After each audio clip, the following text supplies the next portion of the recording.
What's going on, everybody? We are now live for a very special podcast episode / live stream.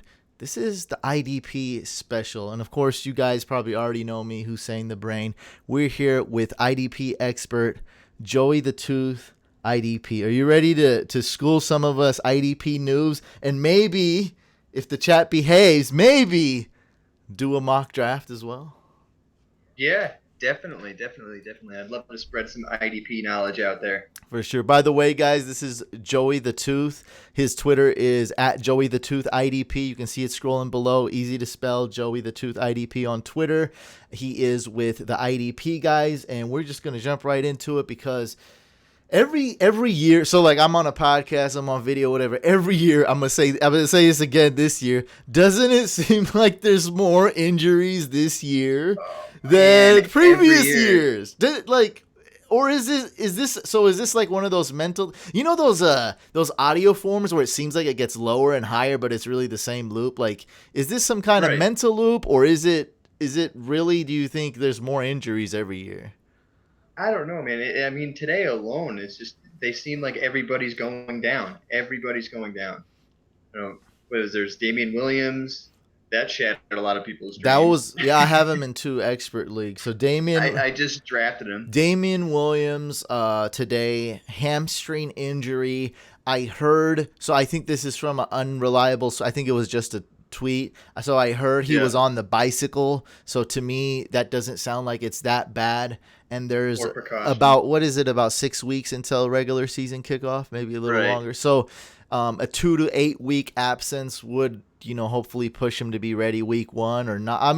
Just hoping for guys not to be seriously injured. So hopefully that's minor. I have him in both expert leagues.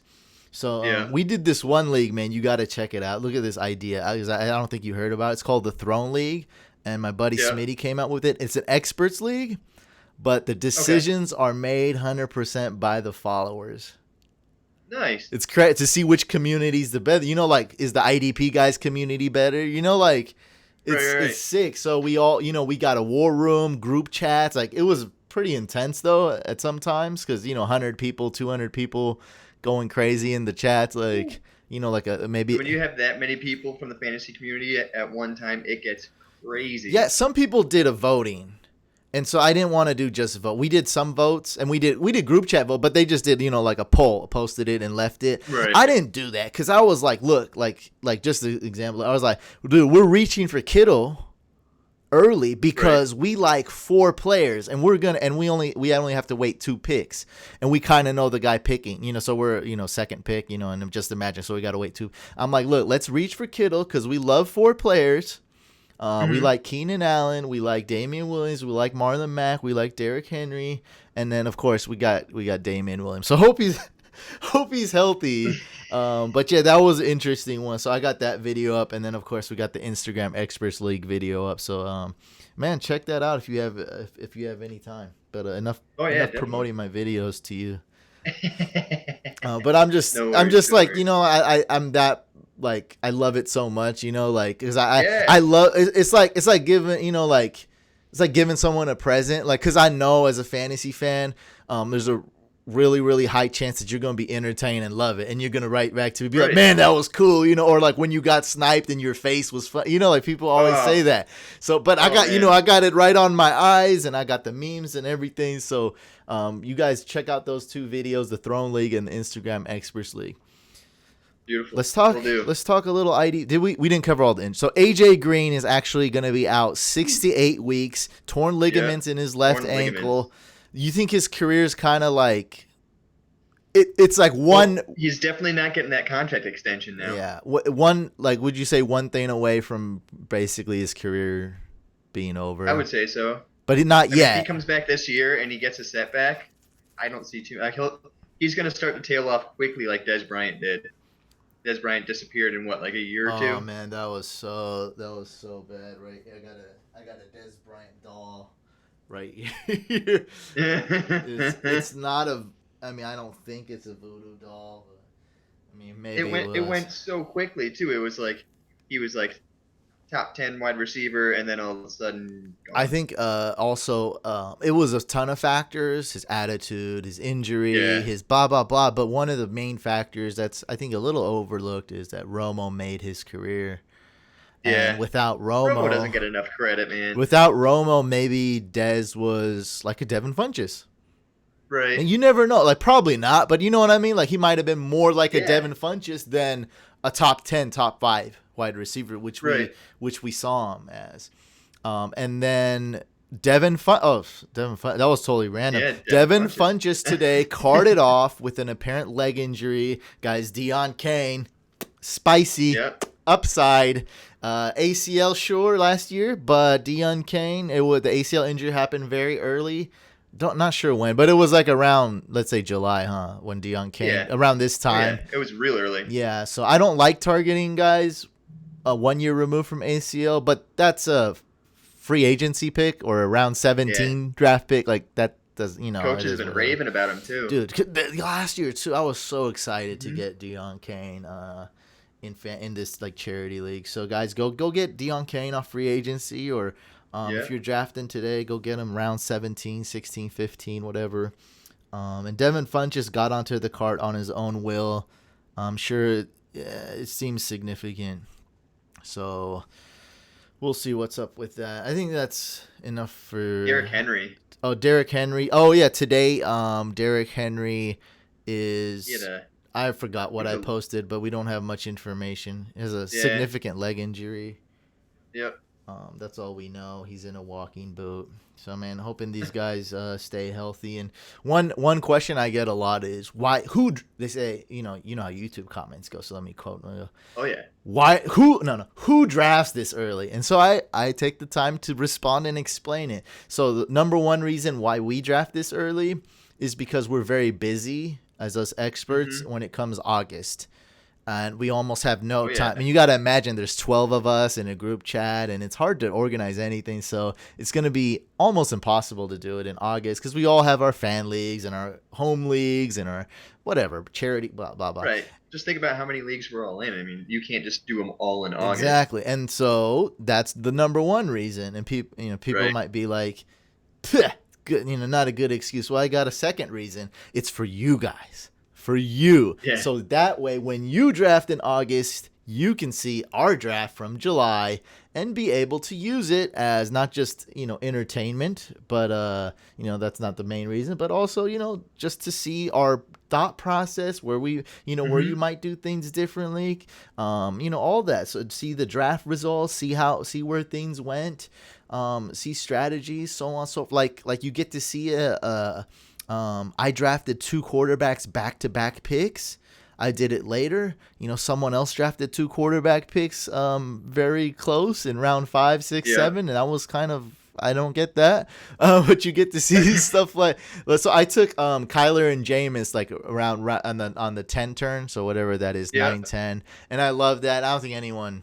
They had gripes about other stuff, but not that. So that's the reasons why we do it. Who is Joey the Tooth? He's an IDP expert, and I like to do things different. I've been trying to get an IDP guy on the show for about 3 years, just to talk. And if this works out well, I hope to collab with Joey on maybe more of a like a regular video. Would you possibly be down for instead of just just casual one-on-one talk? Oh yeah, definitely. Yeah, we can do like an IDP strategy or something and collab, and we each get more recognition and cross promote. I would love to do that. I kind of did that with Dynasty. I had like my Dynasty thing set strategy, and then I got some more Dynasty experts, and they helped me out. And I was like, hey, check out their podcast. They really helped me with this content. So nice. We can do. Why is he the tooth? Why am I the tooth? Yeah, that's what they're asking. All right. So it's a really weird story, but it's me and my best friend, Matt. I've known him my entire life. So he's kind of a bigger guy, so I always gave him the nickname of Snacks. He said that I don't know where it came from. He said I had small dolphin teeth, so he called me the Tooth. Oh, I'm an expert at dolphin teeth. You do not have dolphin teeth, bro. Maybe That's probably a stretch. I know the dolphin teeth is like it's all like little, very little Yeah. squares. Like nah, Yeah. Oh yeah. it's cool. It's a cool He's a nickname though. I mean, it works. yeah. It is what it I is. ran with it, and oddly enough, when I went to just go on Twitter to put in Joey the Tooth as my handle, somebody already had it. Oh, I had to throw the IDP at the end. I was like, that's weird. I like IDP though because it's short, and if that's your Yep. main thing, that's cool. Like some people have Right. to do some stuff that like underscore something that's irrelevant and it's kind of dumb. Right. So I think it works. So we're here, guys. For those of you joining in, we're here with the brain and the tooth, and we're talking IDP. So number 1 overall IDP player this year. Who is this? My guy, Dion Jones. A lot of people like to go. A lot of people go defensive line first, like Aaron Donald, Joey Bosa, Daniil Hunter. Those three, they're your top three DLs, and rightfully so. But I'm a big fan of Deon Jones. He is a guy who will get you probably 3 to 4 sacks a year. He's going to get you a couple of interceptions, passes defended, and he's going to go well over 115, 120 tackles. So he covers like every field of play. So you're saying no matter what your scoring system's like in IDP. So if it's a certain scoring, so some go real sack heavy. Like there's a league I'm in right now where it's just 1 point per tackle, 1 point per assist, but it's 3 points for a tackle for a loss and 6 points for a sack. So you get pretty much 9 points for a sack almost. Mm. So in leagues like those, I'm going DL first, like Aaron Donald, Joey Bosa, Daniil Hunter. Oh, so you would switch it up to a sack. I would switch it up on the sack heavy ones. Got you. Dion. So Taylor Gabriel's a friend of mine, and I went over to his pad and I got a video with him in Atlanta. So Dion Jones, like just talk real life. He's kind of the player that is like, if he is unleashed, maybe not necessarily the coaching staff, but they'd have to do with it. If he's unleashed and he's playing like that, kind of like Trubisky, like when he's not thinking and just playing, like he seems like super elite. When he's thinking, he seems a super poop. So when Deon Jones unleashed, maybe making some mistakes, which we don't really care too much in fantasy about, some mistakes. We don't care about the points. So if he's unleashed by the coaching staff and not really thinking and just flying, which is what he's good at, flying from left to right, up and down, all over the field.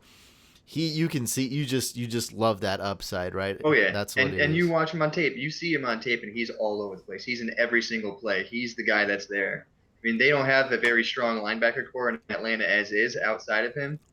So I mean, he's there on every single play. What about dude who's like kind of retiring from the Jags? What's his Elvin Smith? Yeah, I thought he was kind of gonna be on that near that level. I thought he. I mean, not obviously he's not now, but I thought he, like 2-3 years ago, I thought he was gonna get to around where like Deon Jones is. He's like that mold of most of these guys who are converted safeties. I mean, he was a safety in college, converted in the NFL. These guys are like 6'2", 230 pounds, but they're good in coverage. They can go sideline to sideline, no problem. They're quick and they tackle really well. Elvin Smith was one of those guys, and he had 134 tackles last year, I think it was. And I think he was right there again this year, and then decided he's going to take a year hiatus. Oh, so you definitely agree then. But oh yeah, 100%. He's a top 5 linebacker, definitely. Okay, and then who else we got? So that's your number 1 overall. That's your number 1 linebacker, obviously. Number 1 defensive lineman is Aaron Donald. I would go Aaron Donald. I'm slightly worried about Aaron Donald this year. Not like that he's not going to show up, but I think he does see a lot of regression. I mean, 20 sacks is hard to come across. Plus, I think the move that's underrated a lot is Ndamukong Suh leading. I mean, if you look at Aaron Donald before Suh, I think he had 11 sacks twice, and those were both his career highs. And then Suh comes for 1 year, soak up some of that inside lineman, and Aaron Donald shoots up to 20.5. So Suh leaves, and now Donald's getting all the attention again on the inside. So I think he drops back down to that like 15, 16 sack, which is still great. Don't get me wrong, but I think there's a little bit of regression to Aaron Donald. I like Daniil Hunter. If you look, he's like a 65, 70 tackle guy. He had, I think, 14 sacks last season. So you have your tackle upside, you have your sack upside. How do you spell his first name? Let's see, it's Danie. It's like Danielle, Danielle, but it's Daniil. Daniil Hunter. Yeah, he's from Minnesota. Yeah, that's when I googled like IDP images, he came up as one of them. Yeah, he last year was definitely his breakout. The year before he was starting to come on people's radars a little bit, and last year was just top notch. See, what's kind of cool about this guy is that, unlike Aaron Donald, he does have a supporting cast. Right. That you don't have to, because and that's one thing that kind of sucks in real life football is that Aaron Donald, there's no like doubt about like how elite he is, and oh yeah, one of the best ever defensive players. Right. Period. But it's like a guy like Tom Brady can neutralize that by getting the ball out quick. And that's why I always tell people coverage is better than pass rush. And some people think I'm like making it. I'm just like nitpicking, like obviously you want to pass rush. Like I feel pass rush like that'll win you regular season games, and that's huge regardless. Like, but I think coverage is so important, and almost all the time, like teams that win and teams that go to the Super Bowl and win the Super Bowl, they always have good pass coverage. Right. And in order for you to have a good pass rush, you have to have great coverage. Because if your quarterback's getting rid of the ball against good teams, again, yeah, I mean against like the worst team ever who doesn't know what they're doing, you can wreak havoc. But like in a playoff game or like against the Patriots, if you have failed coverage, your pass rush is going to fail as well.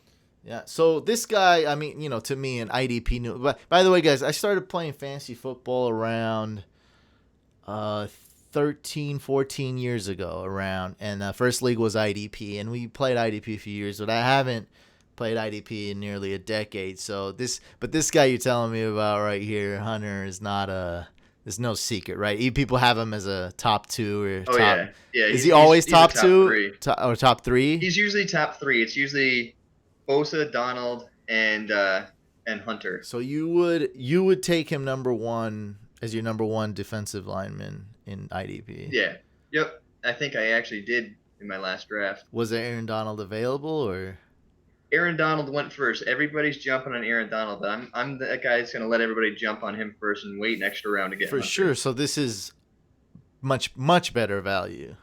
Right. Got you. And then DB, who's your number 1 DB? Thurman James, another guy who can do it all and has upside, right, to improve. Right. Isn't that one of the main selling points? Like you can get much better. You look at that team too; they did nothing to make their linebackers better. I mean, they added Thomas Davis. He's old. They drafted Drew Tranquil from Notre Dame, but they have 4 linebackers who are exactly the same. So you bring in Thurman James, who's a lot more versatile. And I think he can play in the box. Then he can drop back in coverage. He can do everything from the safety position. Let's talk about the Chargers D a little bit. Like kind of in the terms of fantasy defense / special teams and in just real life. So the Chargers D, decent amount of hype last year in terms of fantasy defenses. Right. But I mean, this year I think with them recovering from injuries and addressing the middle, they were soft in the middle. So do you think they won't be as soft in the middle this year? They drafted Jerry Tillery out of Notre Dame as well, and Jerry Tillery, he's kind of in that DeForest Buckner mold. I think he's 6'7", 290, but very athletic. He's got good hands. He's a great interior pass rusher, and that's exactly what the Chargers were missing in the middle.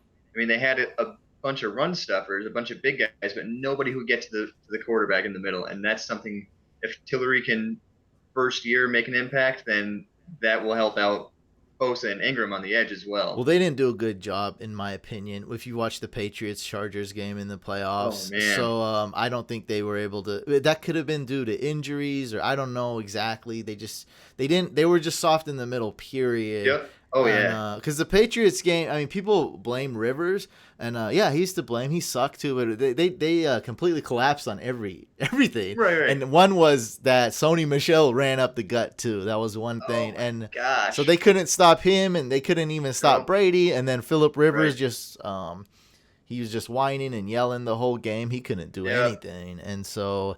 I'm And actually a bigger believer in the Chargers, D. But are you giving me some reassurance that they can take that step forward? I can have them as nearly every week starter. I think so. I do. I definitely do think so. I mean, they have Casey Hayward's on the outside. He's a good cornerback, so he's kind of a lockdown kind of guy. The opposite side, I think it's going to be up for grabs this year between Michael Davis and not 100% sure who else. But, I mean, it's not like they have slouches on the outside as their number two. Yeah. And then they have Adrian Phillips and Derwin James playing safety. Linebacker, if Denzel Perriman can come back and actually be healthy for an entire season, that run defense just got a ton better. Because once he went down, they literally had zero run defense in the middle from the linebacker spot, and that is where the Patriots killed them.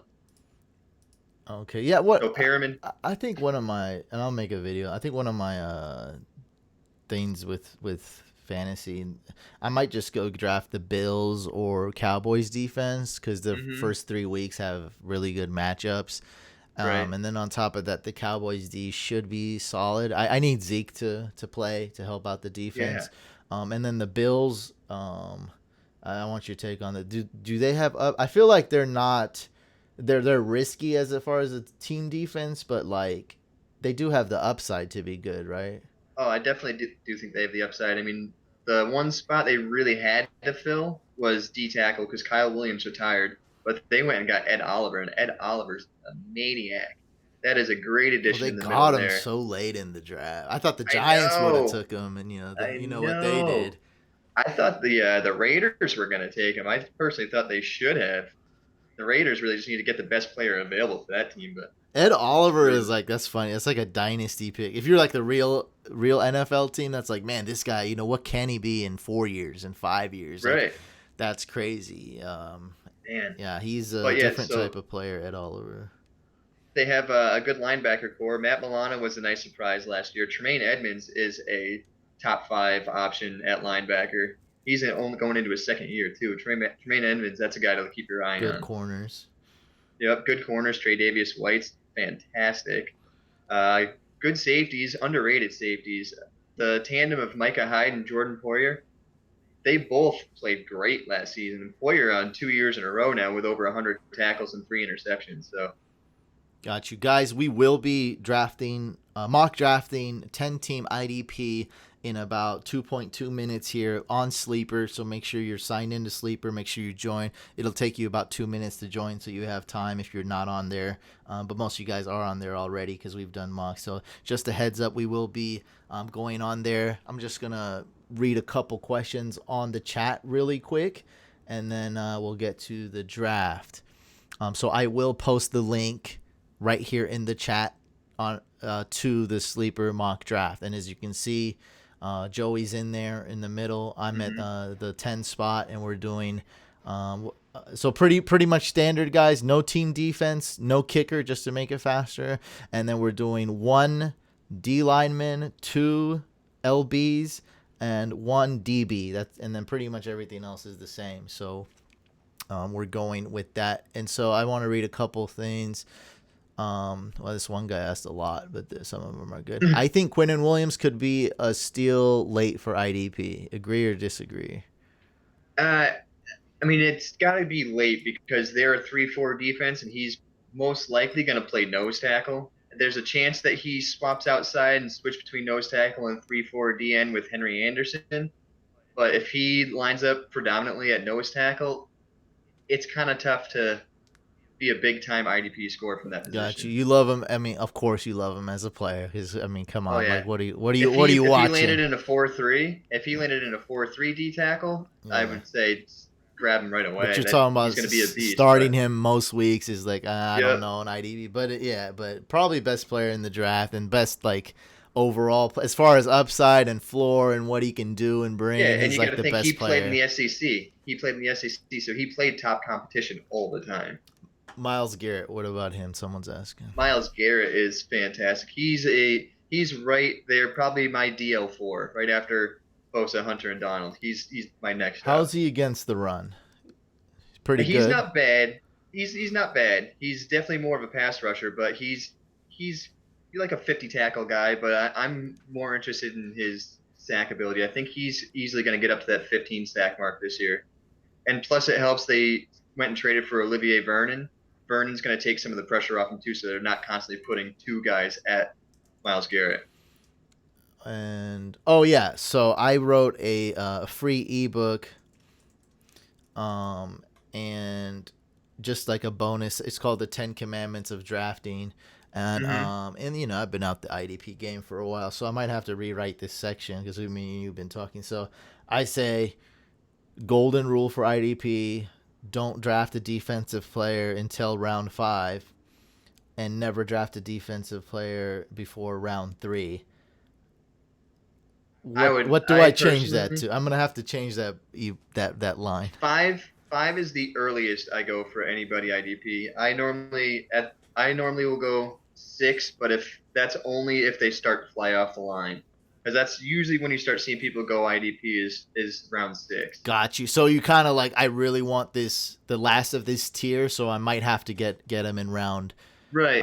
Like So like with Hunter, IDP, like Hunter, would you go round 5? Like if you really, if Hunter, people were going round 3 and 4, just like in an extreme situation. So it really depends how the first part of my draft goes. If it goes and I'm comfortable with who I have in my offensive spots, because I always have to make sure I shore up at least a good chunk of that offensive starting lineup before I start drafting IDPs. Just because I know people like IDPs always go later. So if you're that first guy to draft, you're either going to start a run or you're going to be the only guy drafting, and then you can go again next round. Got and like, so if Kerryon Johnson or Aaron Jones is available, like I'm just gonna draft, and he falls somehow to round 5, which you never like. Right. Or anybody you like, you're gonna get that offensive player. And then if I have to draft somebody else the following round, like say the top 4 DLs go, I've already got another tier that I'll just wait on then, and I'll just go straight to a top tier linebacker or defensive back. Got you. So what should I write in my book? It's just general advice. Just say don't draft a defensive player before round 5, and you should probably even wait after that. Right.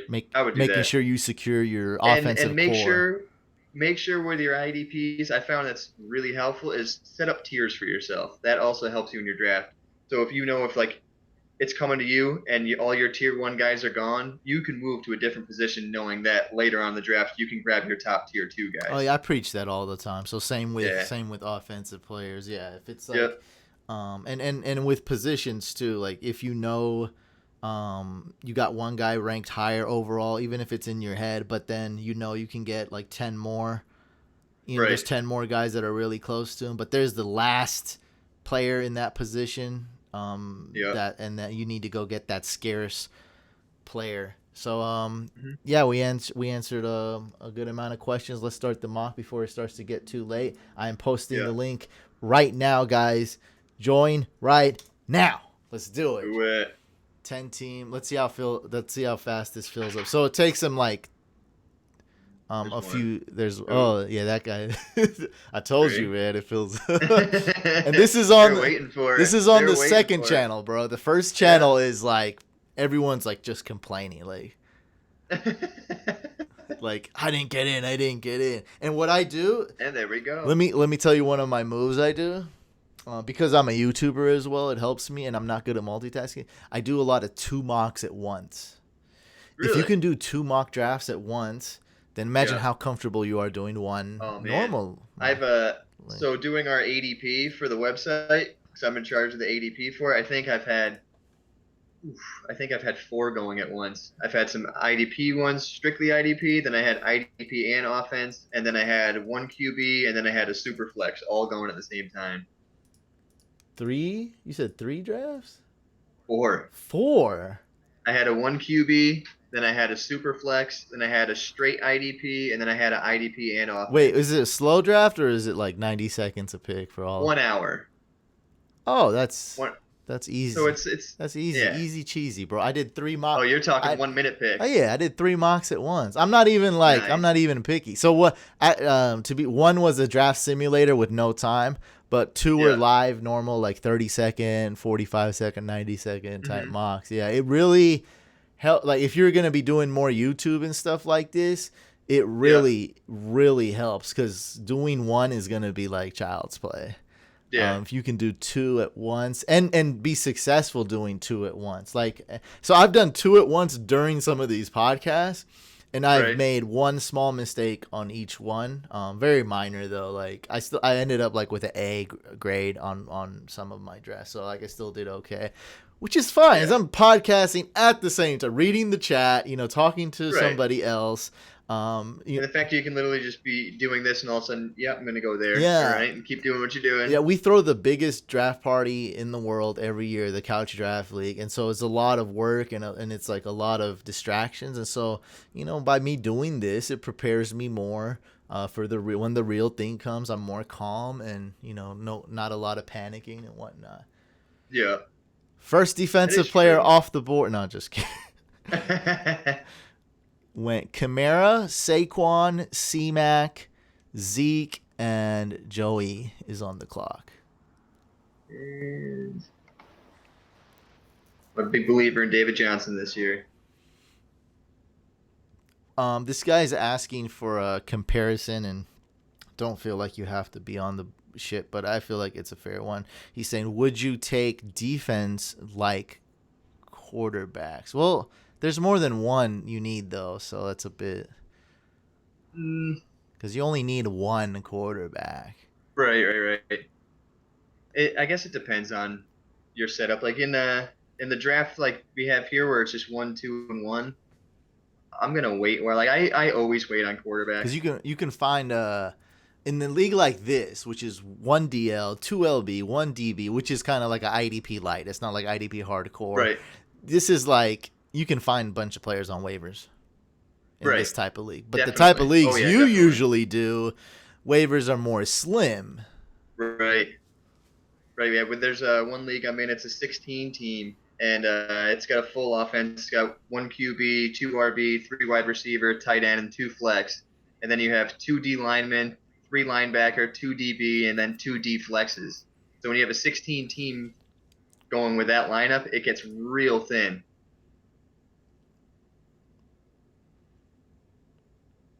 So yeah, I've been paying attention quite deeply to these rosters because it's hard, man. And then I went with Chubb because Damian just got hurt. Yeah. And Juju. What about Juju's a nice pick. What about JJ Watt this year?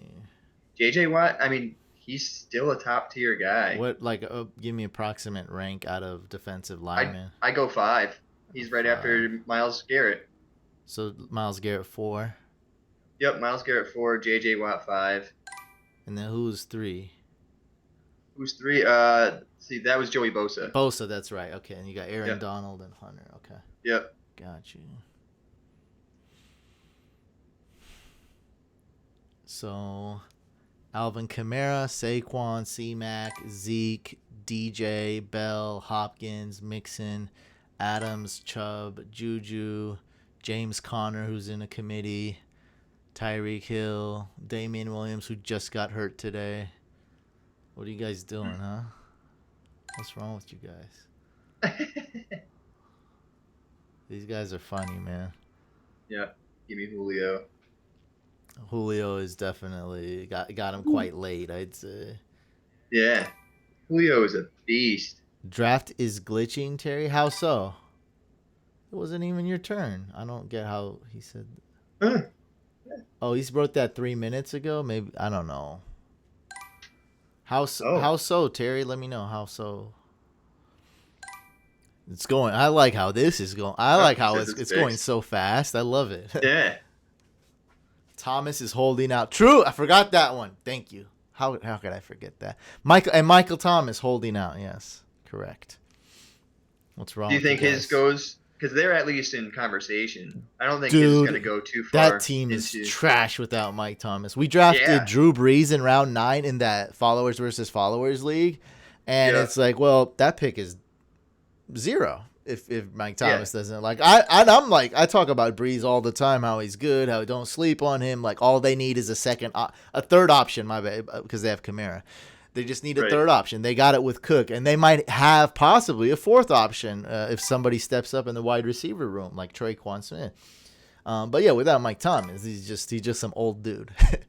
He's just an average subpar. And then we have Dak, and I'm not that big on Dak as our backup if Zeke doesn't play. Yeah. Dak has his own issues. I don't know.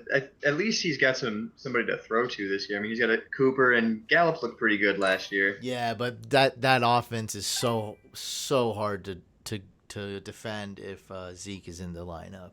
Yeah, it makes him who do we defend? Cobb, Zeke, the retired commentator, Jason Witten. Call me bold, man. That's fine. Call me crazy, but I think he's a better football player than a commentator. Oh, definitely. Definitely. I'm just joking. Without a doubt. Sarcasm, dog. Oh, man. I posted Love this. the guy. I posted this meme that was so there's you probably seen it. The footage of him getting his helmet torn off and him running. Have you seen that? Oh, yeah. Okay, and I said this play would have been so bad if Witten was commentating. That was the meme, and it went semi-viral. It's just it doesn't make exact sense, but it's a meme. It's supposed to be silly. Oh, yeah. And it's that play would have sucked if Witten was commentating it. Yeah, we wouldn't want to hear that. Hey, I got to do it. First defensive player off the board. Psych. You're doing it, eh? Psych. I was like, man. But hey, kind of like a half truth. First quarterback off the board. Yeah. I'll take Mahomes round 4. Whatever.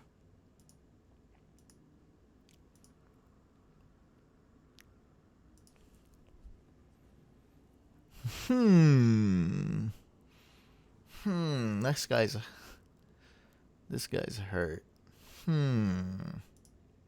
I know what's left right there. It's kind of like, yeah. I'll take an injured guy. Golly. I took an injured player and a quarterback. Shame on me. I went with Gurley. Yeah. There's a lot of, I don't know. I'm kind of just one of those. We've posted so much about Gurley. I avoid him. I normally do too. But if he's there in any draft I'm doing, if he's there in the 3rd round, I feel like I have to take I think him. that's why you got him in the 3rd here is because it's my followers. And they've been listening to you. They're like, stay away. Because I've never seen him get out of the round 2 ever in any draft, any mock. So I'm just telling you that he probably won't be there round 3. But yeah, man, the arthritis, the knee, the limping footage in TMZ, and I talked to 2 doctors myself personally. Not have I heard other doctors talk about it. Just not. And this one expert said this, plenty of people have done blah, blah, blah with arthritis in their knee. And I was like, yeah, they probably don't have 260-pound world-class athletes diving at their knee, though. Right, exactly. If you go in the doctor and be like, you know what, you should be able to live a nice, fairly healthy life and be mobility. What job do you have? Oh, I got Dion Jones, the guy, name drop there, diving at my knee at full speed. Deon Jones, man, I don't know. Yeah, that's not good for you, sir. Cooper's a great pick, by the way. He was, one of the guys I was debating at that turn right there for sure. I like Cooper as in a little bit of a question mark, a little bit low floor, a little bit inconsistent, but the upside is there for him to be top 10 wide receiver easily. I mean, him and Dak only had half a season together, and they still blew up in certain games. So there is chemistry there. There is chemistry there. He's good, man. Cowboys is a good team, and I don't like Jason Garrett. Nobody really does, but they have a good coaching staff. Jones. They do have maybe it's because he can kind of keep him in check, or they just he needs a guy who he can trust.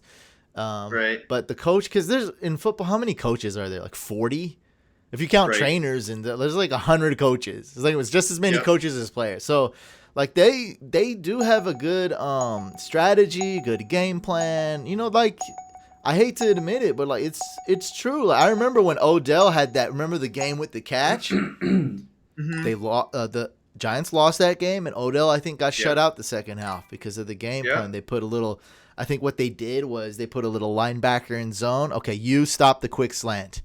Cornerback, just defend him, and then a safety off top. So it's 3 almost triple team coverage, and they stopped Odell. So they little things like that are just how they run the clock and run with Zeke.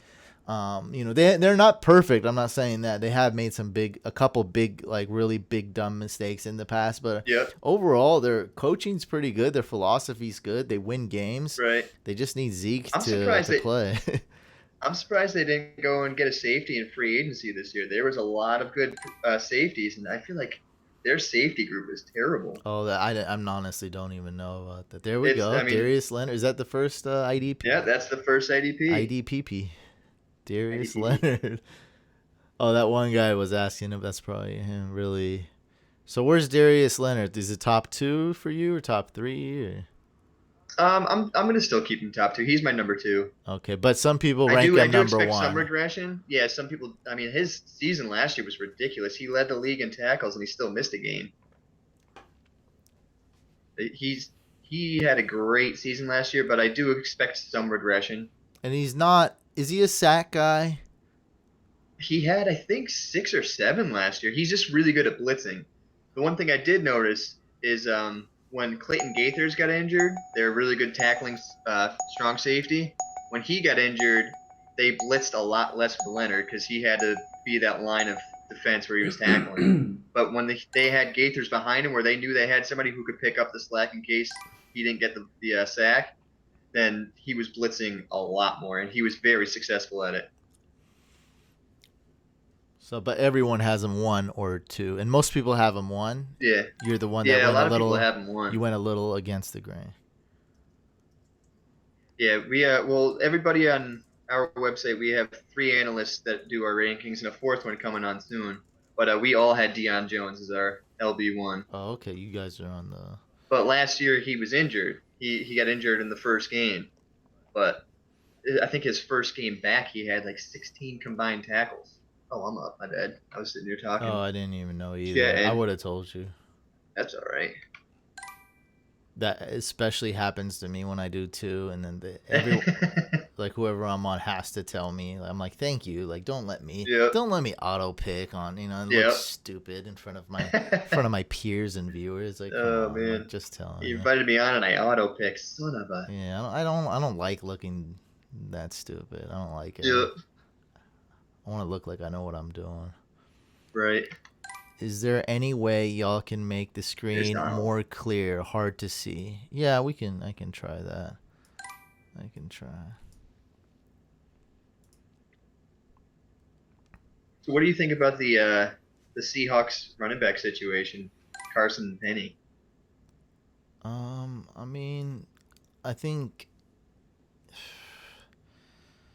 getting Penny where his ADP is great value, but then there's like risk there. So Penny is like the ideal, and I'm not telling anyone to do that, but like is the ideal like RB0 or like what I call RB0 light. You know, if you're not going RB heavy early, he's the ideal guy to get. Yeah. So I mean, I think that's that. I mean, they're probably gonna run a lot. That's probably their thing, and it is what it is. Go.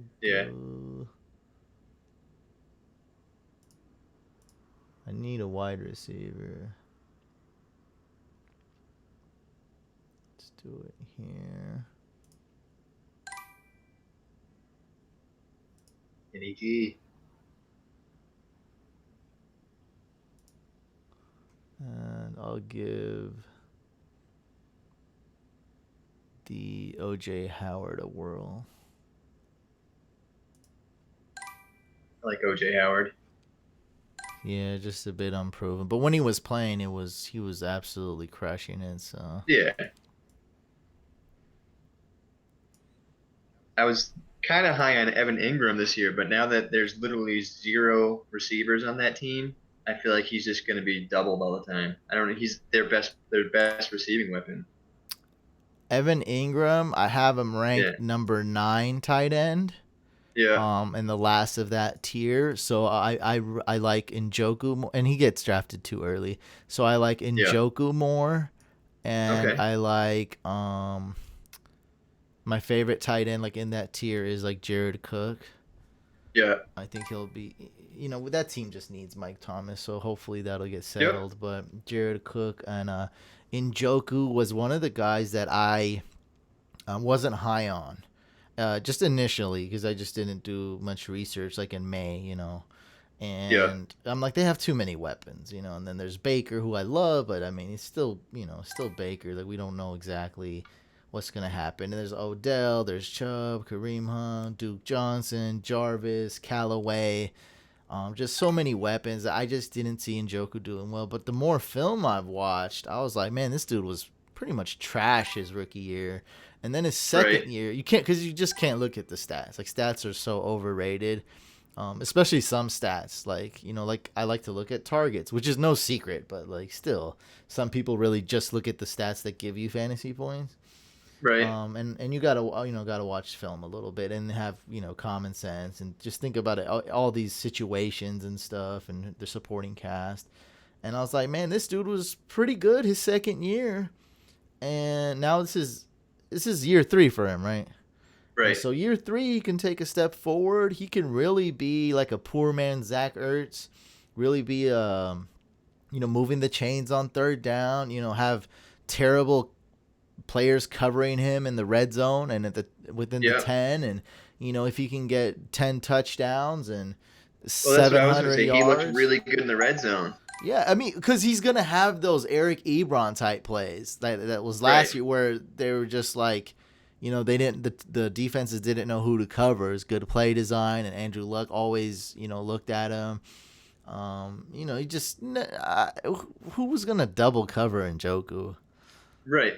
Especially with what's on that team. Yeah, you got Odell and Jarvis. Like, he's never gonna get double. And if he does, I mean, they'll probably change that philosophy and during a halftime speech. So. Yeah, I do like Njoku. And then, is that all the tight ends in that tier? It goes O.J. Howard, Cook. Hunter Henry. And then, so Hunter Henry falls into that ACL category, but his was the earliest because I think he heard it during minicamp, which was, when is minicamp? March or something? He did end up coming back in the playoffs, didn't he? That was my next point. Yeah, so he was cleared at the very end, and so he would have definitely played a role in the Super Bowl if they made the Super Bowl or something like that. So that was a huge sign for him being cleared, and so that's why, you know, he's almost like 2 years removed from the ACL, and he's practiced a lot, you know, and that's how you get cleared. You have to do real practices. So he's practiced and, you know, worked out, and, you know, that's why he's there. And then I got Vance McDonald, who's a bit unknown, but someone's got to get those targets on the. Man, I was hoping he was going to turn into something. I'm a 49ers fan, so. Oh, same here. 49ers fan. You're on the East Coast, huh? I know. So when I started watching football, though, it was Montana Rice. Yeah. It's hard not to like it. I came up with we were just talking about it today. 49er flag high. You can search it. Don't play it, but you can search it right now. It's a 49ers anthem, or some people call it a war. What is that? War song, whatever. Come on. Yeah. And it was extremely popular, dude. Like they played it in San Francisco. They played it. Like, a lot of people heard it. And the views don't really do it justice because people like ripped it from YouTube and put it on Facebook. And it probably has over 100,000 total views on just from what we see from people stealing it.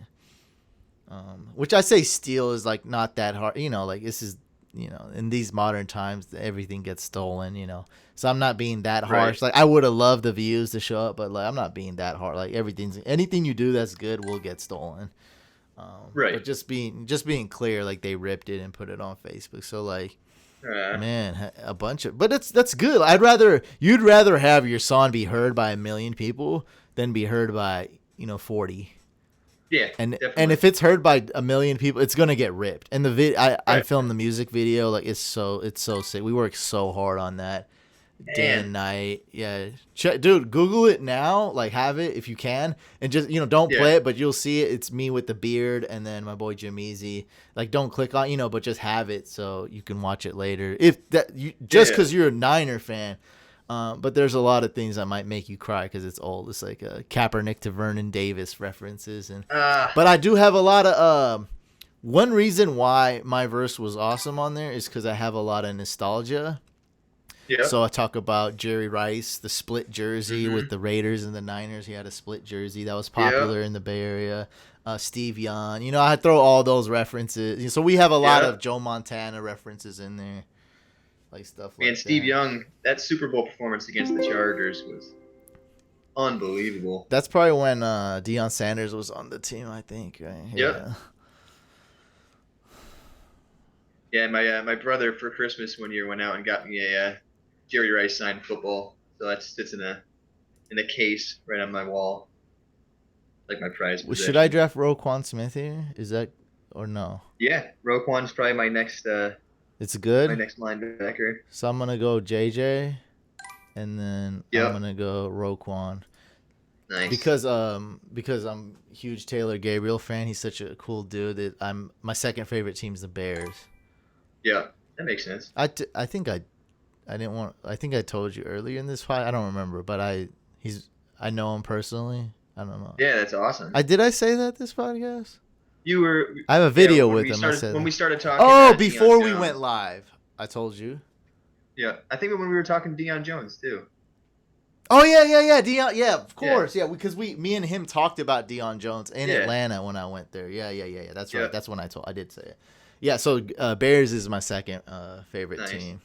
And I don't like this. I'm not drafting Taylor Gabriel, and probably not in most of my leagues. Right. But like I don't get this adoration for Anthony Miller. Like I I don't get the either. name, but like if you're gonna draft Anthony Miller round 11, why not draft Taylor Gabriel round 14? Like I don't, Right. and I'm Round not 14. Why even. not like round 17? I'm not going to even Most people aren't say drafting. Taylor Gabriel's better. I'm not even going to say that right now, but I'm saying he's probably ahead of him on the depth chart. He's Yeah. talented. If him and Trubisky can get on the same page, which was kind of the issue last year, the inconsistency. Yeah. I don't get why people are like, Anthony, you really want to start the third, fourth, or fifth option on the Bears D? Like, I don't get that. I'd Right. rather draft well, not so much now that they have Allen Hurns, but I'd rather like get Devante Parker in round 16, some garbage player that hasn't done anything. Yeah, man. But with Fitz We on magic, woo, on maybe. our recent pod, we just tried going over like who's gonna have any sort of fantasy relevance with the Dolphins, and it was hard. Look, the It was the tough. answer's probably nobody, but the one guy with the most upside is Devante Parker. It's gotta be. It's him. Look, and this is it's so weird thing to bring up, but this is so true. When you draft a player like that, that's boom or bust. I love it because Mhm. you can drop him week 1.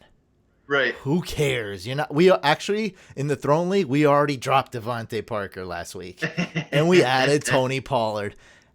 Yeah. Oh yeah. And I had a small emotional attachment. I admit it, but it wasn't that bad. It wasn't that hard to break up. we broke up over one emoji, like a goodbye emoji. Like that was it. We didn't have to. Hey, we need to talk. Like it wasn't. If you draft like another, I can't think of a name off the top of my head, but like if you do draft, maybe like Metcalf even. If you draft because I do draft Metcalf, it's hard to break up with him. Like he's gonna be taking a roster spot on your bench. Right. But I drafted this one year where I finally won that draft party we hold, the Couch League. I finally won. I drafted Laquan Treadwell that year. It was a Really? great draft pick because I dropped him before the season even started. And it's good to have those players that you can drop that you don't have to be attached to. And this strategy or thinking kind of goes with a lot of players. Same thing when you draft Greg Zuerlein. You cannot. He gets injured, you're going to be tempted to keep him. If Greg Zuerlein's on bye, you don't want to drop him. It's true. Man, you might have just missed Break the out leg. on Phillip Lindsay. You might have just missed out on Damian Williams. You might have just missed out on Eric Ebron. By the way, 3 guys I all added on waivers last year. But it's true. Yep. I already have I have Gronk. I don't need Eric Ebron, the guy who drops every ball Stafford threw. Well, turns out man. Eric Ebron's better than Gronk. Oh, I don't need it. Yeah. I have Gronk and Greg Zuerlein. And I got the Jags D, who was disappointing last year. I'm not going to go pick up Jared Cook, a Raider, who's never had Right. success in his career. And Jared, he had a great season. top 4 tight end, I believe. Yeah. Yep. So that's why players like Devante Parker are a great draft. And I'm Stop. I'm not telling you to go reach for Devante Parker. One person will think I'm saying that. No. I'm telling you, it's a dumb flyer. But you can make those dumb picks. You can go pick a dumb player in round. We got Devante Parker in that league in round 16. And that league doesn't have kickers. That league doesn't have defense. No defensive players. Because we wanted to keep it simple, because it's such a new, crazy idea. Yeah. Why didn't you go? Ooh, that's a good question. Well, I am an IDP noob, first of all. And is he still? Okay, he got taken. Why didn't I go Khalil Mac? Explain to the people why. So a lot of times, so Khalil Mac, if Khalil Mac's listed as DL, which 90% of the time he isn't, he's usually listed at linebacker. Most people are gonna overlook him. But if he's listed as a DL, he is a top 3 option. So I should have took Khalil Mac instead of JJ Watt. JJ Watt, if you look at their stats side by side, it's really not that far off. So yeah, but I should have took Mac. It's more exciting. I can't go. Could I go and went Mac and Roquan Smith? Would that be okay? Yeah, look what they both produced last year. So it's totally fine, right? Because one's more of a traditional linebacker, and one's a. I have no problem whatsoever grabbing people from the same defense as long as they're not from the same position. And even the only time I'm going to draft somebody at the same position is if it's inside linebackers, and it's probably only going to be Dallas with Jaylen Smith and Leighton Vander Esch. Ooh, I like this guy. What? Don't give me that sound effect. Is this the right guy? Yes. Getting Tevin Coleman in round 10 is great. Leave me alone. Yeah. This stupid sound effect. Don't do it. Is Miles Jack good? Man, Miles Jack is good, especially because he's going to be the top tackler this year for Jacksonville with Elvin Smith out. It's cool to draft him here, right? I'm going to go with him just to secure it. Especially with what's left. Yeah. He's like the last of that tier. That's what I was about to ask. Him and Levante David are probably the last of that tier. Then it goes to I'm not huge on C.J. Mosley this year. I actually think that Avery Williamson's going to be the better linebacker there. With Greg Williams, he likes to blitz his linebackers, and Williams is the better blitzer, I feel. So I think Williamson might be the better linebacker of that group, and you can grab him 12 rounds later than you grab C.J. Mosley. The Ravens really quick. So I think the Ravens D will still be good. I did looked a little bit further into the Ravens. It seemed like C.J. Mosley is a little bit of a liability in the pass game, and then they have that dude Peanut. You think the Ravens D could be just as good as they were last year? I think it'll be pretty good. I mean, Peanut's gonna be the 1 3-down backer, and then they have Kenny Young and they have Chris Board. They're both 2 second-year guys. Chris Board, out of nowhere, seems like he's taking the lead, and he's going to be the other starter as of right now. Kenny Young, though, filled in last year when C.J. Mosley was out, and he played well. So it seemed like when Mosley was out, he wasn't missed that much. The defense didn't really seem to miss a beat. So and that's kind of like the average fan conception is, they lost, the center of their defense, but that's not how. If you watch how that defense produced, even when they lost him, I mean, sure, they weren't as good against the run, and there was a couple things they weren't as sure tackling, but they were all right. It was still a top 10 defense. And it's a pass league. Okay, so Roy says, is this PPR? Yes, but that should probably not be your major concern. But, yeah, we're doing full PPR. In this mock is supposed to be full PPR. And, yeah, that just to sum up that Khalil Mac, I probably should have taken him because he's listed as a DL, which is almost like a cheat code. It's almost like starting Lamar Jackson in the running back slot. Not quite as extreme. Or last year having a Jalen Samuels play your tight end. Yeah. So, but I think this is even more profound. I guess Jalen Samuels when Connor was out, that was a big one. Yeah. Especially when. Yeah. When he took over, you had a starting running back playing tight end. Nobody had a tight end last year. Right. There was only 4 good tight ends, and then Right. LBC says, "What's up, Couch? Finally on board with IDP. Finally, look, man, it's Yeah, hard buddy. to find who's the IDP guru is like the guy on Twitter I always reach out to. He's like, I'm too busy. I'm like, Really? I have to find. Yeah, I'm like, dude, Man, it's crazy. I have a ton There's of so many followers. of us who are trying. I'm gonna promote there's you, like, dude, come on. Yeah, man. There's a ton of us who are trying to get IDP out there more. It's crazy when you hear somebody say, "I'm too busy." It's like, So Joey, man, you can't be that. I hit up IDP guys, and then the 2 other guys are busy, but they're like, talk to Joe, and Joey's like, look, I'll do anything, whatever day, Yeah, pretty let's much. do it. I'll hop on. You're good. Get me on. He's there. ready. He was ready to go from the second I said I DM'd him on Twitter, and so it was like, I was like, yeah, man, I kind of thought this is how like this is more what I expected. IDP guru dodged me for 2 years. He said, I'm busy. And he's like, sorry, I didn't get back to you for 18 months. I'm busy. I swear, I'm not exaggerating. I've been messaging him for 2, and he's an OG, so I've always seen him around for years. And so I was like, dude, like, come on. And then the 1 year I played IDP a few years ago, I went off his rankings. Like, it helped me out a lot. Because just finding IDP rankings was hard 5 years ago. Period. Yeah. So you like definitely. two free places to get it. So it's like, oh god. And so yeah, man, it's like I've been trying to find somebody, and it's not even necessary that I really like IDP. I'm obsessed with it or that. Like, I already explained to a lot of people. I like trying new things. I want to bring. I like to be entertaining. I like to do different things. I like to challenge myself. I don't like to do the same thing every time. And hack my lineup. Let me tell you kind of the story. Yeah. It's a crazy story, dude. Because the thing with like. The people know these, like, what happened after something successful. You have so many fail. Like, you have to think of it from my point of view. I put myself out there, try something different, knowing that everyone could call me a total loser. It can get 11 views. Like, you never truly know what's going to go viral or what's going to be successful or what people will like, this and that. And, I got to concentrate.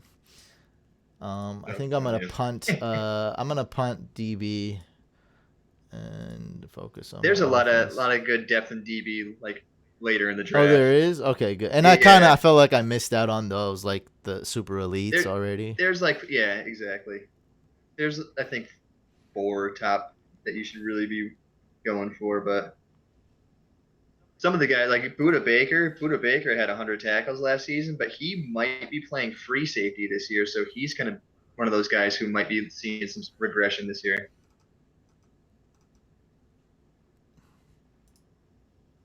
Wow. Yeah, there's the penny. There's the penny pick. You know what blows my mind is how Darrell Henderson went before Tevin Coleman. Well, there's a kind of a hype within And other experts get community. Hype. So like, there's this guy in the Throne League who came up with it. They drafted Darrell Henderson in round 5, but he said like his community decided on that. But he was like, I would have personally took him round 6. So that's how they're telling me to scroll down. Okay, that's how much they like him. So there's that hype that he can be the next Kamara, and I do agree with him. And I do like him. but I just think it's crazy because as of right now, Gurley has been like an RB1. I know the knee issues, but if he comes back and he's still the starter, I still don't see Henderson getting more than 40% of the touches, and that's high to me. Well, Gurley will be what we believe is Gurley will be limited and or get re-injured. Yeah, and that's pretty much everything points to that. So the upside is there. Still, I'd probably lean more towards Tevin Coleman just to get the for sure starter. Because Tevin Coleman has that type of upside too. Sure, there's a nasty committee. Plus, he's going into a system that he knows. Oh, Shanahan went like this. Shanahan pointed and said, "We're getting my guy," and he went. It's just like when he was in Atlanta. He's like, "I want this guy. I want this running back." Yeah, he went and got his guy. I don't reach for Tevin. Like I take Tevin Coleman in round 7 in 12 teamers, and round 6 if I'm like like we talked about kind of like the last of his tier, and I need a running back. Right. So I got him round. Let's just say 10 in a 10 team. So, I mean, that's pretty good. Yeah. This is weird. This is so weird to see Rashad Penny go. I never draft Rashad Penny, but I'm like, he's there at round 11, round 12. Like, I guess I'll take because it's IDP. It's different. Yeah, you get in just those couple extra players, and guys start dropping extra rounds. Will the whole stream be posted onto the channel after the stream? Yes, so the replay of this will be available. Make sure you guys do check out the beginning. We talked about Joey's top 3, or the top 1 at every position and some basic strategies and how I need to improve my my free ebook, The 10 Commandments of Drafting, the IDP section. It's a slight modification. It's fine. It's not a big deal. It's not like back when I first wrote, it's not like there was an IDP. Anyone giving IDP advice, there's no articles, no resources. The past 2 years, it's gotten a little bigger.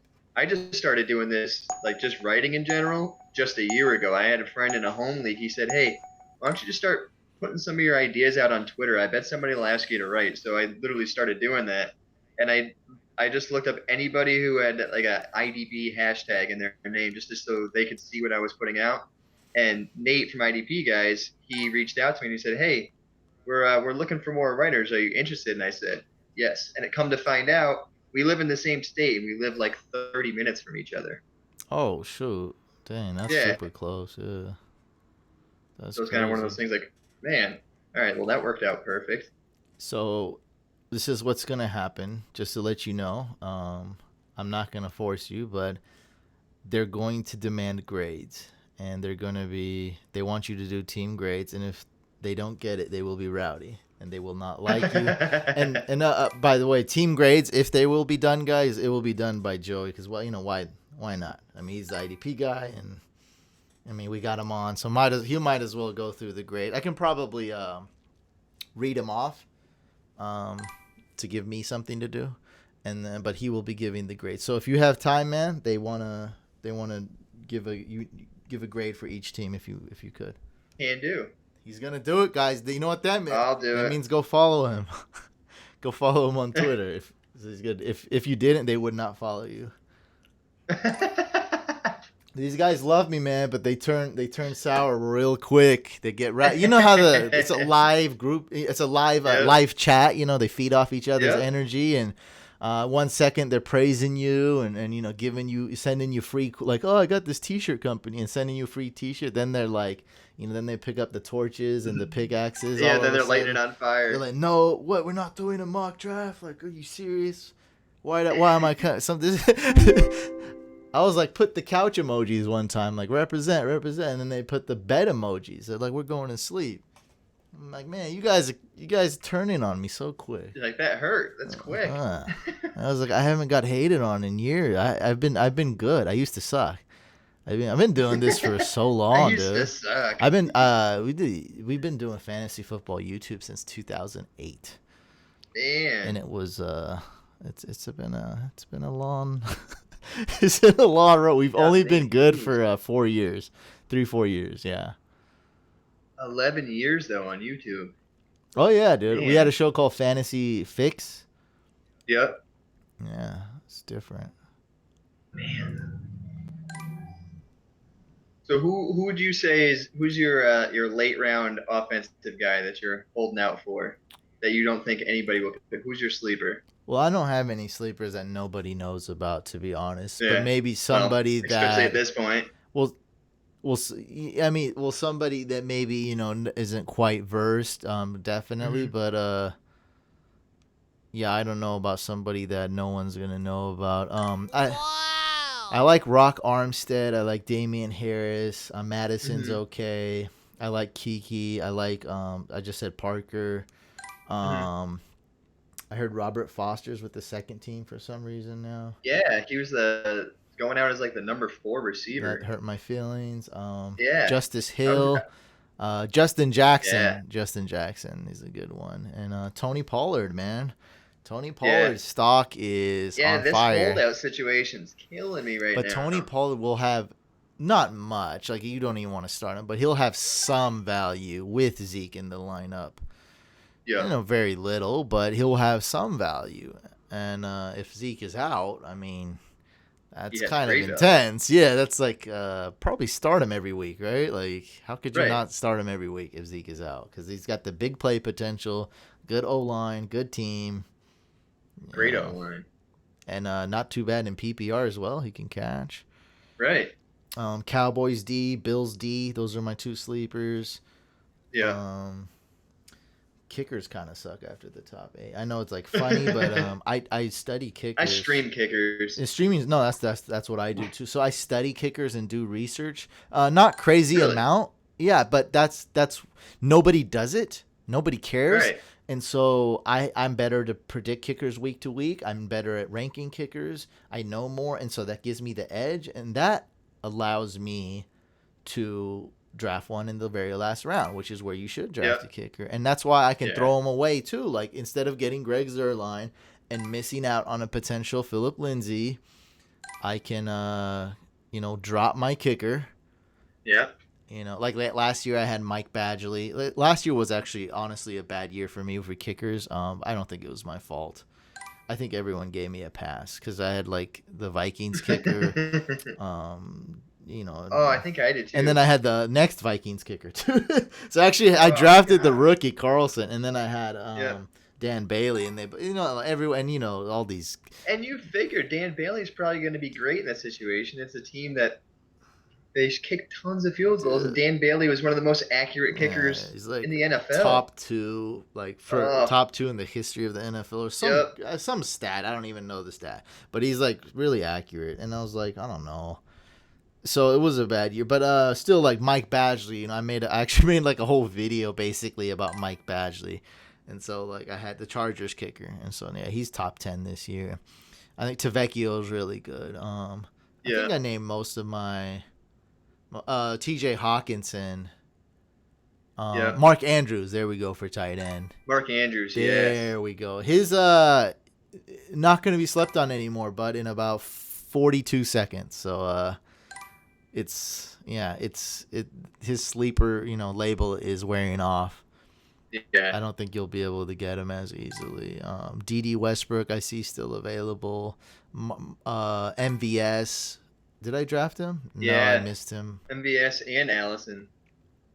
No. What do you think about Allison no. going into the slot? It's MVS. It's MVS. Yeah?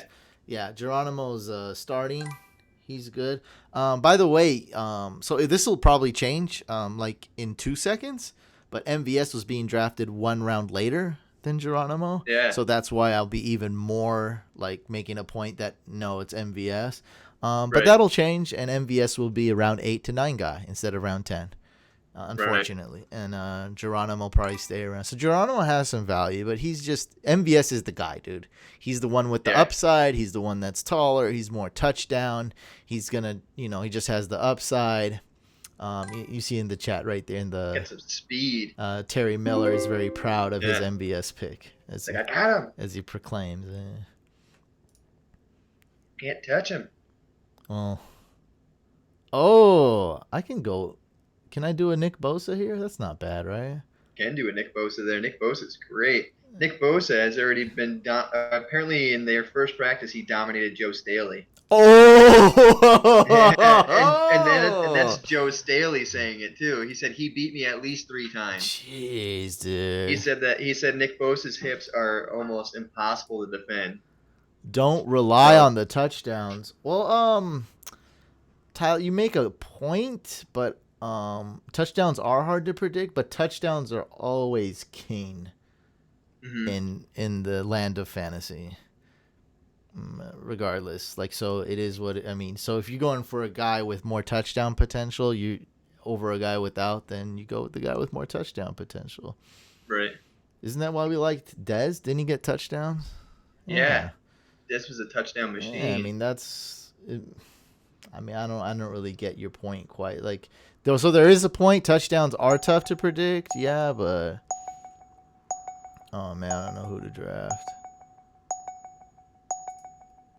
Damn it, that was a panic pick.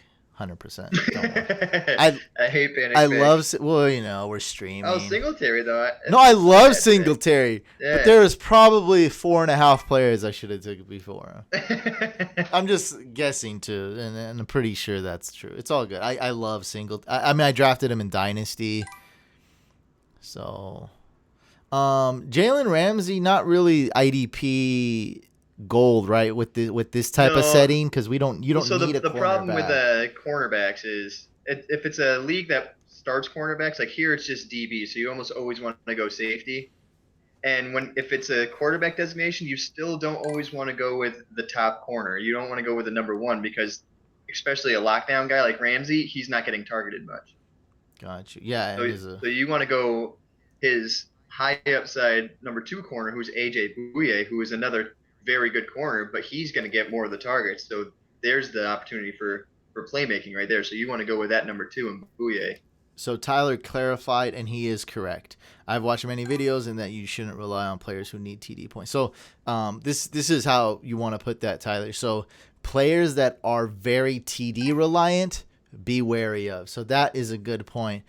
MVS, we don't even know what he is, so he's not TD reliant. He could be, but he's not. Like typically the tight end position is usually TD reliant, just inherently. Like it usually just is that way. And so MVS has more touchdown upside. So just think of that as a bonus. It's just a bonus cake. You're going to get your targets. You're going to get your single coverage. You're going to get the number 2 corner on that team. You're going to get big plays, everything. Like he's going to be good. And then on top of that, he has Aaron Rodgers throwing him. Yeah. Who on a team that likes to throw in the red zone because they trust Aaron Rodgers. Kind of like Andrew Luck. They can throw it in that red zone. They can throw it at the 5-yard line, 10-yard line, 1-yard line, as opposed to some teams that'll just run the ball. And so, I wouldn't say he's a touchdown. He might be. We don't even know what MVS is. So it's all purely upside pick. He will be slated to be Rodgers' number 2 wide receiver. We could be wrong, and the only reason I'm saying we could be wrong is like we just haven't seen it. A lot of things are in flux, new head coach, but how is he not going to start, and how is he not going to be the number 2 receiver? Like it's just a bit weird that wouldn't happen. I mean, who else is behind them? They have Jake Kumaro, which everybody for some odd reason has a crazy hype train on Jake Kumaro. Maybe in your dynasty, so I don't know about. Yeah. I don't know. Look, I've seen some hype, but not too much. Is that in Dynasty? I don't. Yeah, I mean, there's guys that I'm just hearing. There's like 2 or 3 guys I know that are just like Jake Kumaro, man. I'm telling you, he's going to be the guy. He's going to be the number 2. I'm like, I just don't see it. Well, Aaron Rodgers is what, 35? Yeah. And so Kumaro's not going to do anything this year, probably. Like hype train or not, he's a rookie tight end. Was he the 4th taken tight end or 3rd? Oh, you're thinking Sternberger. Jay Sternberger. Oh, who the heck is Kumaro? Jay Kumaro. He's like their number 4, number wide 5 receiver. wide receiver. Yeah. Yeah, I think he is number 4. No, I know. The thing is, I suck with names, but now I know exactly what you're talking about. Oh, dude. He's slated to be number 4. If you listen to our F3 pod and you want to hear somebody who's horrible with names, listen to me. Oh, it's terrible. They make fun of me for it. It's that bad. Oh, I mean, it is what it is. I also can't recognize people with their face. I have terrible face recognition, too. Yeah. And, when you're with celebrities and athletes and stuff, it's horrible. But the co-host of this podcast, Mike, he's like, we got that covered because he recognizes people from far. Like, he played basketball with Derek Carr, and nice. Nobody knew who he was. Come on. Yeah. So they're playing at 24. Bro, and they played with Derek Carr and some other teammate he didn't know, but it was a Raider. And this guy went and Derek Carr went for a layup, and this guy went and swiped him and almost injured him, and Derek Carr went in his face, like still respectfully, but he said, "Don't ever do that again." Right. And the dude he apologized immediately, like, and he was why? like, "That's cool." No, it was understandable, but. Right. No, he understood and he said, all right, he said, I'm sorry, man, I won't. Like he knew it was bad, but I mean, I'm sure if he knew that he was a franchise quarterback, he'd be like, dude, you're gonna ruin my career, dog. Give him the layup, dude. Just give him the layup. Pull what do we call that? See how bad with names. Hold on, Matt LaFleur. No, is that yes. Packers head coach, right? Yeah, Matt LaFleur. Yep. You don't. He broke his he tore his ACL. Playing right, Achilles, I think, doing pickup game of basketball. Freaking guy. Oh, I gotta go. I love Zach Brown. Is he good in IDP? He's not. Oh, not right now. Why not? I know. He's just the situation he's in. He could be the starter in Philly, but he's over in Philly now. Fitzpatrick or Bethea? Or Harrison Smith? Fitzpatrick. Over Harrison Smith? That's a toss-up, Harrison Smith and Fitzpatrick. So I have 2 defensive linemen, 2 linebackers, 1 DB. This probably should have been at least one. No, it should have been like 3 more rounds, huh? To make it more realistic, if we were to. It could have been, yeah. But we want. I mean, it's not terrible. We don't want it. We don't want it to take too long. No, it's still good. Dude, I'm just gonna draft. If you want to grab a number 2, if you want to grab a second DB, you could go either Poyer or Smith there. Somebody said Smith is better. I know in real life, I'm sure Harrison Smith's better, but I don't know IDP. Listen, Minkah Fitzpatrick's gonna have a great year this year. He's gonna be on the field, huh? Yeah. The Dolphins. You're gonna see him. Oh, so I was gonna tell you that story. What I was doing, like, this is like when live was just starting up. Like Facebook was doing live, and then Instagram and YouTube were just starting to do live more popularly. And then I was like, I suck at names. I suck at, like, live was kind of weird for me. But I was like, I want to do this. I want to try. So I started doing it, getting more comfortable.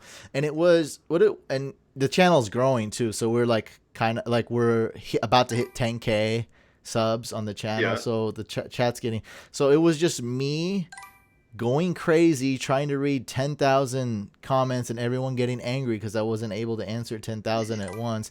And they don't know that I suck at multi. Like, dude, I'm barely able to, and I'm not a good reader either. Like, I'm barely able to, like, handle this. And it just became, I just hated it. And then everyone, like, they liked the thing and they wanted me to answer their questions, but they weren't too happy either. So the people wanted me to keep doing it and answering their questions. They were demanding that. What I did, I told everyone no, and I was like, this is what I'm going to do. Because the show is more important. Like, I love the one-on-one connection. I try to answer the DMs and comments, but, you just really, especially when you get to it. It gets overwhelming. Well, if you get more popular, you just can't do it to a certain point. And that's kind of what happened to us 3 years ago.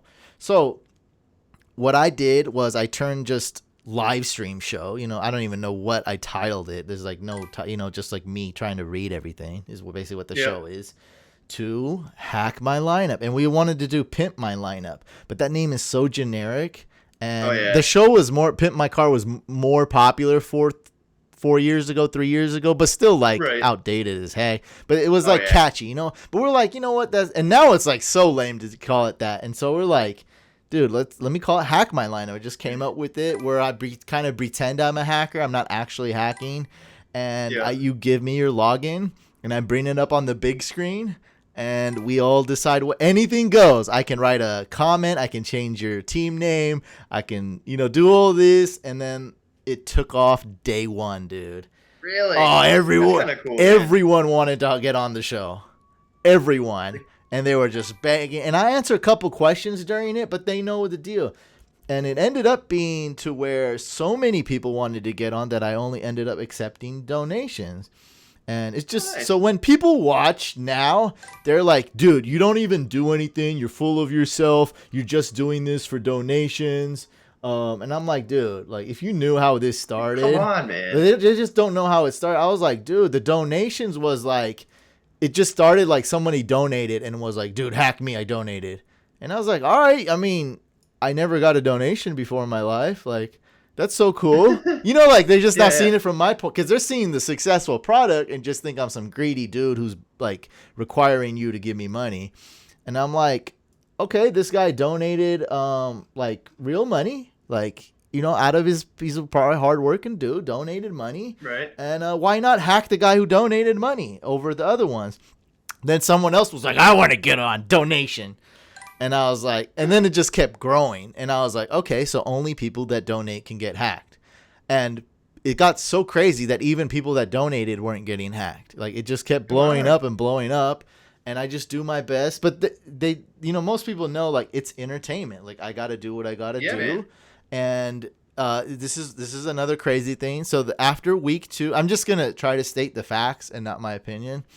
Right after the second time we did Hack My Lineup, because we've been doing it for 2 years, the second live stream, somebody went and trademarked Tinker My Lineup. And did the same thing. No, they did not. You can go to tinkermylineup.com right now.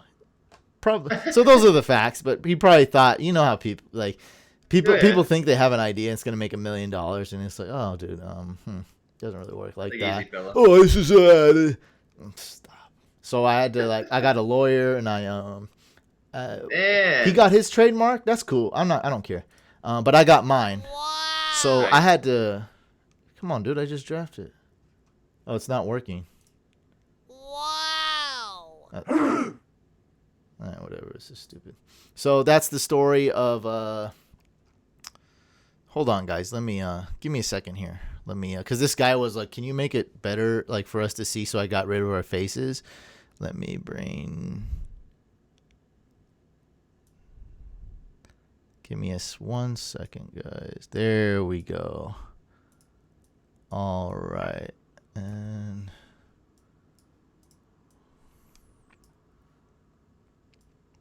Okay, so we're gonna do team grades. Yeah, so that's how I don't think a lot of people knew that story either. So that's how that started, and I was able to get it trademarked just in case, because that's what we were worried about, is that dude's trademark. He got it, and he would have said we stole his idea. You see what that's the only reason. Yeah. Like, I don't, let him do his thing. You can go check out it. It's been the same for 3 years, just like a white website with nothing on it. We don't care about him. Yeah. So I just don't want someone going like Joey, like you being like, oh, I'm Hussein the Brain. This guy copied me. I'm like, dude, stop. Like, are you serious? But if you trademark it before me, and so then what can you do? That's what my lawyer was saying. Like, man, they might not go for it, but they gave him his and they gave me mine. So I'm like, oh, nice. That's good. We were so worried that wouldn't happen. Okay, I'm having some. I don't know how I'm gonna show this. Sorry, guys. We'll just read it. It's fine. We'll do what we can. All right, so give me a second here. Team 1, we're going to give team grades. You guys in the chat, tune in. Joey the Tooth is going to be giving the team grades because he's more qualified, as this is an IDP league. Okay, so I will read off the teams. Team 1, Big Ben. Give the team grades, guys. Kamara, AB, Thielen, Lindsey, Darius Leonard, Jared Cook, Kenyon Drake, Russell Wilson, Leighton Vander Esch, Jarvis, Cameron Jordan, Latavius, Buda Baker, Jonathan Abram, Avery Williamson, Jarrell Casey, Rivers, Justice Hill. I like that pick. That's another sleeper. And Paris Campbell. This is a 10-team full PPR IDP league. Grades. All right. Give him a letter grade. Give him a letter grade. I'm going to give him a B.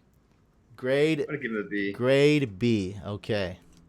You guys in the chat, go ahead and grade teams as well. Team 1 gets a grade B.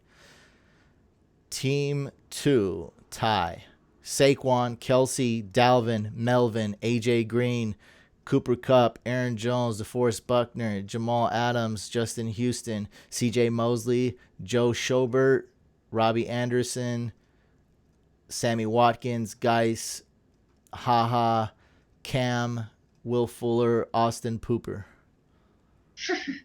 I don't like him much. No, I'm not a huge fan myself. I'm giving this a B plus. B plus.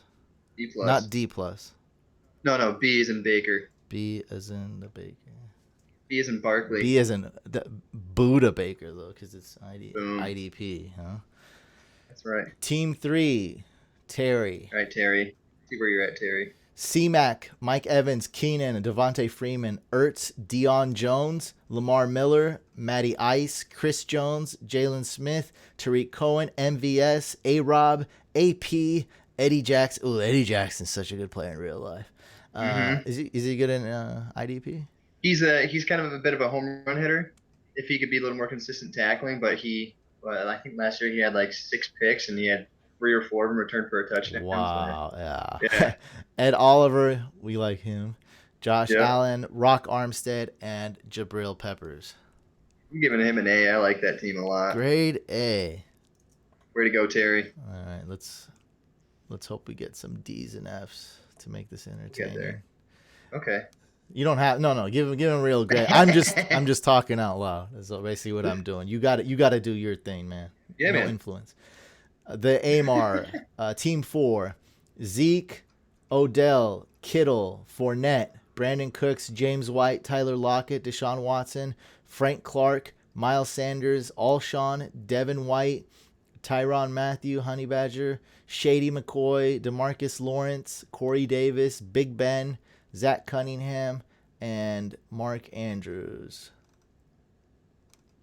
I'm gonna go. I do like this team. I'm gonna go A-. I would have given him a better grade if he didn't have so thin IDP on his bench, but with this many IDP guys on the team, waivers are full of people. I disagree with the Zeke holdout. Fournette can't stay healthy, so that's too much risk to get in the early rounds. That's the top 4 rounds, which is basically first 3 rounds if it's 12 teams. So you got Fournette. By the way, Fournette is a guy who gets benched, suspended, arrested, and injured. But he followed it up with James White, who finishes the RB7 last year. He grabs him. That's good. We all got some running backs. Right. I mean, I got Tevin Coleman round 10. That's not bad. That's true. Yeah, I mean, that's. And he went with Miles Sanders in the 10th. Yeah, that's not bad either. I don't know. No. I think A- is too high. You didn't like his defensive players, and he's got a holdout and an injury. I don't like that. I think the Cowboys are too stupid not to give Zeke his contract. Dude. I got a whole episode about that, talking about Jerry Jones conspiracy. I'll sum it up. Yeah. I feel like he'll give him cash. Yeah, oh yeah. I feel like that at the end of the day, Jerry Jones cares about is winning. Bro, That's all he cares about. He doesn't care how much it costs. We pretended we did his voice, and I was like, this is not Jerry. This is like not his. Like he's gonna be like, you know, Zeke. Let's let bygones be bygones, and we'll call. You know, like I understand where you're cutting. Nah, this dude, like he wants to win. Like, he does. That's all he wants to do. Imagine Jerry Jones talking like that. Oh my lord. Yeah, I figure he'll get him paid. Okay, someone thinks their team is bad. We'll see. Team 5. This is your team. You have to give yourself a non-biased grade as well. DJ, Julio, Gurley, Cooper, Diggs, Sony Michel, Daniel Hunter, Blake Martinez, Corey Littleton, Landon Collins, Wentz, Ebron, Christian Kirk, Jared Goff, Jordan Hicks, Keanu Neal, Cleveland Farrell, Cortland Sutton, and rookie tight end Noah Fant. I'm gonna give myself a B+. Little thin at tight end, and my running back situation is a little sketchy. I have 2 guys with knee issues. I like your team, but you do have the Todd Gurley and Sony Michel team knee concern. Yep. Yeah. Other than that, you did okay. I'm not big on Ebron either because I see regression. I still like his touchdown upside. That's exactly what it is. It's upside. I know. I don't think it'll be there. It can't. It's definitely not going to be what it was last year. But hey, I was going to go Evan Ingram, but then he went right before Funchess. If Funchess is injuries, he's like the tight end 3 on that team. Basically, he's basically a tight end, so that would boost him. Team 6. Oh, someone said Z-. Come on, guys.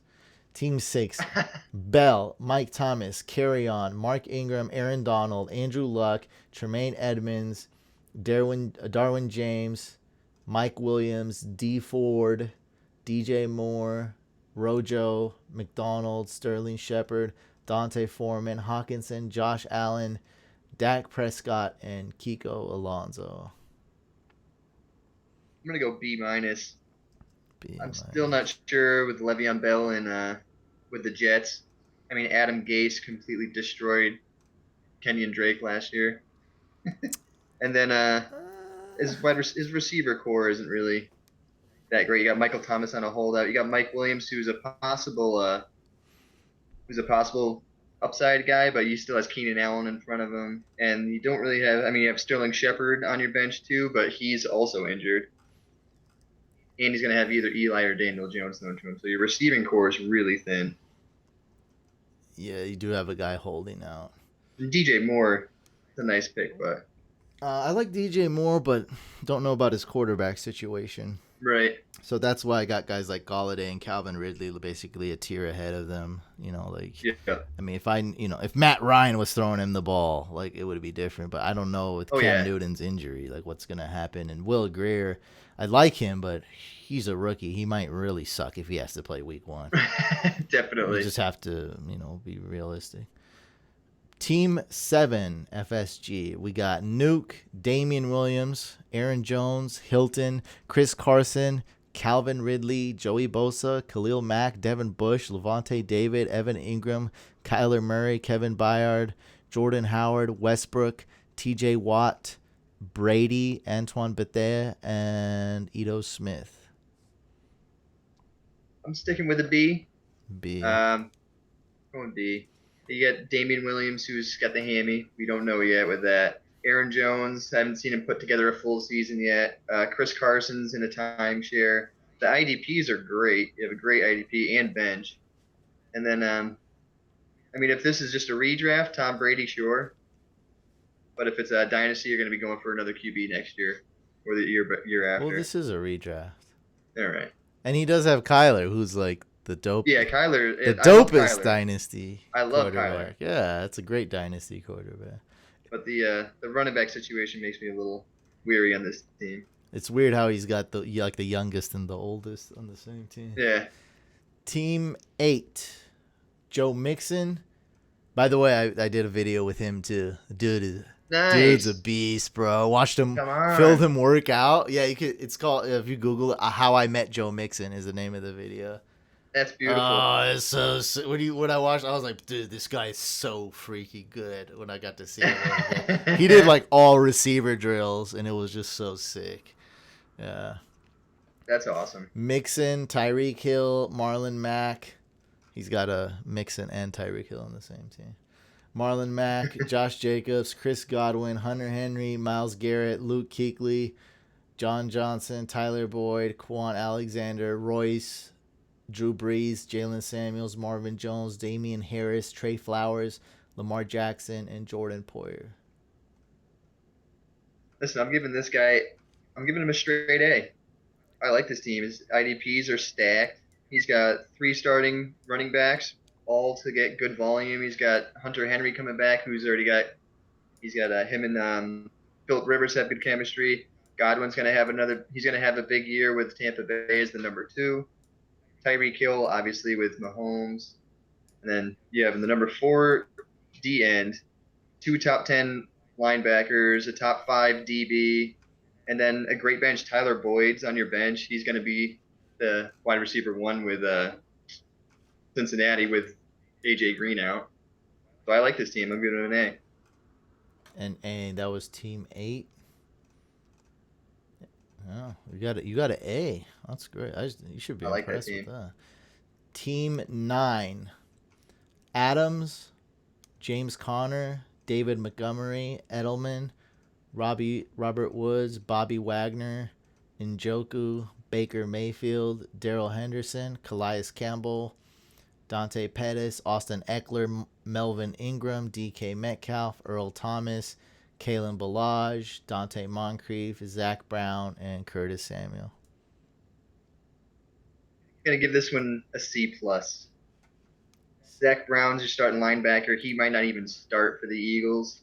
Julian Edelman. Who's starting over here? Let's see. Nigel Bradham, and it might be Camus. Let's see if I can say this right. Camus Grugier Hill. Wow. He's a Zach second-year Brown, guy. I thought was so good. He is good. He's coming off, I think, a torn labrum. So he's got What some is a injury history the labrum? past What 2 is years. that? It's like your shoulder and Oh, it's either your shoulder or bicep. gotcha. I'm not 100% sure, but it hindered him to tackle. I like Calais Campbell and Bobby Wagner. Those are two great guys. Earl Thomas. I feel like Earl Thomas is going to play a lot of deep safety, so when you're drafting IDP safeties, you more or less want to go with a strong safety. So Tony Jefferson, I feel like for that team's the better pick. I do like the late Austin Eckler pick, just because of the Melvin Ingram holdout. But And other than he'll that, have value, even if yeah, some value. If he's got some standalone. yeah, exactly. So what was the grade again? I forgot. C plus. C plus. So buddy, you went for the name with Earl Thomas, and I learned that quick with IDP when I went with like an all Madden, like defensive player names. Yeah. And going for names on offense is not a good idea, but especially in IDP. I mean, they could even be amazing in real life. It's just they don't, like Jaylen Ramsey probably doesn't get, or Richard Sherman was I think the perfect example. Because he was a lockdown, so he just wasn't getting targeted. Legion of Boom. I think that played the Packers and they targeted him 0 times. I think that game, and it's like, well, dude, if he got targeted 0 he couldn't even do anything. Even if he were to, like, he couldn't even get a target. Right. And then Team 10. Nick Chubb, Juju, Patrick Mahomes, Derrick Henry, Golladay, O.J. Howard, J.J. Watt, Roquan, Tevin Coleman, Miles Jack, Rashad Penny, N'Keal Harry, Famous Jameis, Kiki, Nick Bosa, Singletary, Minka Fitzpatrick, Harrison Smith, and I forgot who I was trying to draw. That's Justin Jackson. Justin Jackson didn't show up for some reason. I'll give you an A. I like that team a lot. Oh, I can't get an A. If Derrick Henry, the only, all right, we're going to drop it down to an A minus. Well, I didn't get Khalil instead of JJ. I feel like that's a big. You know what? I'm cool with JJ. I'm 100% cool with JJ. So you rank Khalil Mac maybe ahead of him, but just like almost tied. Is that it, or? Yeah, I mean, if you look at their stats for the year, I mean, yeah, Khalil Mac, he gets a few more tackles just because he plays outside linebacker as opposed to DN. But J.J. Watt gets the quarterback a little more, and he gets the strip sacks. Special. And some leagues, I like when they reward on pass deflection. So is that when he swats it, you get that? Yep. Okay, I see it. But then Mac is younger and less injury concern, I feel like. Is that the right assessment? You let me know if I'm wrong. No, it is. Okay.